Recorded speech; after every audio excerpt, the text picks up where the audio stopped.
I won't say 100% because 100% is never correct, but the majority of Brazilian Jiu-Jitsu ranking system is more performance-based. It's very weird to go to most Brazilian Jiu-Jitsu camps, whether in America or overseas, and see a blue belt wipe up a bunch of brown belts. They typically follow a suit, whereas if you take a lot of other martial arts, you could have an 8th degree black belt person, it's a crapshoot. Well, how did Brazil keep that line? Aliveness. And that's why I always emphasize aliveness everywhere I go. People say, well, why is this good and why is this not good? Why are these guys good? Why are Brazilian Jiu-Jitsu guys so good and the Japanese Jiu-Jitsu guys that have been in the United States for where they can't wrestle? Aliveness. That is the answer to that question, and that's why I always preach aliveness. If you understand aliveness, you'll understand the answer to that question. Brazilian Jiu-Jitsu guys can do what they can do because they have timing, motion, and they're working against a resisting opponent, energy. Matt, you're always bringing in martial artists from really all over the world, people that specialize in boxing or jiu-jitsu or Greco-Roman wrestling, and they'll give seminars. They'll leave. A lot of your students, myself included, can typically only remember a thimbleful of what they said, yet you tend to retain a lot of it. Why is that? I think it's... I hear that sometimes some of my students will complain that maybe some people are natural athletes, which is true. There's definitely people that pick up things quicker. They do Brazilian Jiu-Jitsu for a year or two and they're really, really good, But a lot of it, I think, also is just the way you think. And I think sometimes a lot of the people that complain a lot about learning slowly are just lazy. They may not think they're lazy, and they may work hard physically, but they lack the most important element that I think you can have for learning anything, which is imagination.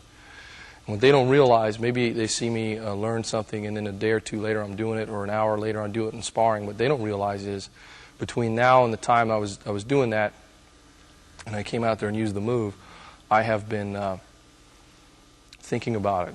I go to bed at night, I'm thinking about it, I'm visualizing it in my mind, and I see a move, and I don't say, oh, okay, a move. I think about where it would fit in the context of the whole game, where you could use it from different positions, and I can see it, visualize it visually in my mind, and then I can use it. And not only just physical training, but also just the mental part of it. I think a lot of people are just lazy. They just don't do it. Oh, that's a move? Okay. Well, show me where else you can use it. Rather than, I wonder where else you can use that move. Let me think about it for a minute, and let me use my own powers of deduction.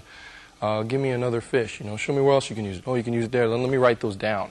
Of course, you're never going to learn that way. You couldn't possibly write down even all the places you could get an armbar in Brazilian Jiu-Jitsu. It's just too complicated. So you really need that imagination. And people that have trouble, like I'm talking about, usually they don't listen to music. They don't listen to a lot of music. They don't read a lot. And they're just people that I think if you exercise the muscle of their brain, they'd learn a lot faster too. If people are really interested and want to continue this stuff, if they enjoy this as a resource, is there ability to get you as a trainer or to come here? Are those options for people? There are now. I'm like probably 3 or 4 months out of the year I travel to do seminars in different parts of the country and the world, which I enjoy doing. Have a good time. And I always teach the same way when I'm there. What I always try and get across, and it's probably the difference between what I do and what we do here and some of the other schools, which is people always ask me differences as far as teaching, is what I try and show in my seminars is just the basics. I mean, in my mind, when I'm learning, I'm always boiling down the moves as simple as possible. And some teachers are just the opposite. So if you go to, even jiu-jitsu teachers, you go to a jiu-jitsu instructor, for example, and you want to learn how to sweep somebody from the guard or how to do a sprawl, they'll show you 80 variations. Well, your right hand under this way you sprawl, left hand under this way you sprawl, or half guard escape. That's what I showed on this tape as an example. Well, the guy has his arm here, you go here, you have 4 variations. The guy has his arm here, you have 4 variations. They want to show you all 28 variations, which takes the whole seminar, and people remember 2. And in my mind, I'll learn from somebody like that. I'll look at all the variations, and then I'll try and simplify it. Well, 14 of those variations, you move your hips to the right, and 14 of those variations, you move your hips to the left. I'll work the material, and then I'll go back and teach my class. And I'll go, okay, we're going to do 2 things. We're going to move the hip to the right, move the hip to the left, and then they'll figure out the rest of the 14 variations for themselves. That's how I teach. And that's why guys that train with me 6 months go up and beat purple belts. They can get in the ring and box with boxers. They can get on the mat and wrestle against wrestlers, and they can compete, and they can do well. And other people are down there for 4 years, and they're still not at a purple belt level. Well, maybe it's the way you're learning. Maybe it's the way you're thinking. You're becoming a victim of analysis paralysis, man, trying to get all the variations instead of just boiling it down to the basics and working that. Sport jiu-jitsu is becoming real popular, and people are pretty much studying just strictly sport jiu-jitsu and are considering that to be pretty much a well-rounded self-defense tactic, and really all they'll need is the sport stuff. That sounds that there could be some holes there. You know, I think somebody that's well-versed in jiu-jitsu, even if it's just sport gi jiu-jitsu, is probably going to be pretty friggin' tough, because jiu-jitsu is such an amazing art. But obviously, and everybody that knows me knows I say stand-up clinching ground. So all my guys here can box as well as wrestle and fight for top, and can do the jiu-jitsu when we're punching, because the game changes tremendously when somebody can hit you in the face. And I've said before, some guys that are real good black belts, but they can't adapt real well to the environment of volley tudo. And other people maybe not that good with a gi on, but get them in the ring and volley tudo, and you know, they can do well. It's two different sports for sure. But if you're asking me if I think just doing strictly gi only Brazilian jiu-jitsu without doing volley tudo ever and you still be able to defend yourself, I think you'd probably be pretty damn good against most people out there. Still. I always go over, I want to repeat myself.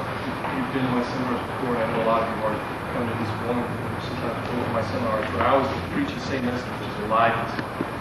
And essentially the curriculum I teach at the straight box gym is built around 5 principles. The first one is called aliveness. And aliveness means that everything we do has to be alive. In a sense, that means you have to have a sense of energy, time, and emotion. I'm not talking about some hippie fucking chi energy. When I say energy, I mean progressive resistance. Okay, in other words, if I'm going to work a takedown, I want to work it against a guy that's giving me with the energy. He's going to resist me with it. If I want somebody to swing a stick at me, but to learn how to defend it, I want him to swing a stick the way you would swing a stick, not like this. This over here. Try making me look good. That's not learning. If we're going to work boxing, I want him to try and hit me. It doesn't always have to be balls to the wall or trying to knock me out. That's why I say progressive resistance. But it always has to have some energy. It always has to be timing. In other words, you can defend anything if you know what he's going to do. Okay, you can only do a tackle. Well, now I'm going to get the sprawl. It always has to be motion, moving around. If you do something in a stance, if you're in a stance and the guy attacks you, do this out of the stance, it's not fighting. And it won't work in a fight. Because there's no stance. Fighting is movement. You're going to be moving, he's going to be moving, there's going to be stomping and running. There's no such thing as stances. There's only footwork. It's like, what's the stance when you do a layup in basketball? There's no friggin' stance. You got to run up and do the basketball. Depends on where you're going. It's an alive thing. And that's my main message, because once you understand aliveness, then and you use that as your gauge as to what you're doing is going to work or not, then you'll never be bullshitted again in martial arts. And if you don't grasp that principle, then you can get conned into doing some nonsense. Because 99.999% of Asian martial arts are dead patterns. 1 and 2 step sparring, kata, that is not fighting. It won't work in a fight. It's not that the technique is invalid, it's that the training method is invalid because it's not alive. Okay? So everything we do has to be alive. That's the main thing. I don't care what name it is, it just has to be alive.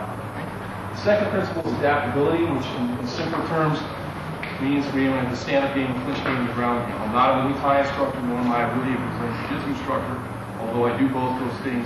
What I teach is a combination of all the fighting, because fighting always incorporates all of it. It's never one thing. It's never just boxing. It's never just kicking.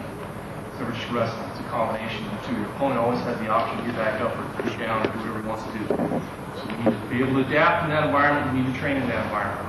So we always, as much as possible, from day one when the student walks into the gym, I try and always have them working with all 3 things together and not in parts, separate. Although sometimes it is important to do that for the details, you always have to go back and put it together in the end. Very important. Third principle is coaching, which is pretty much what you do here.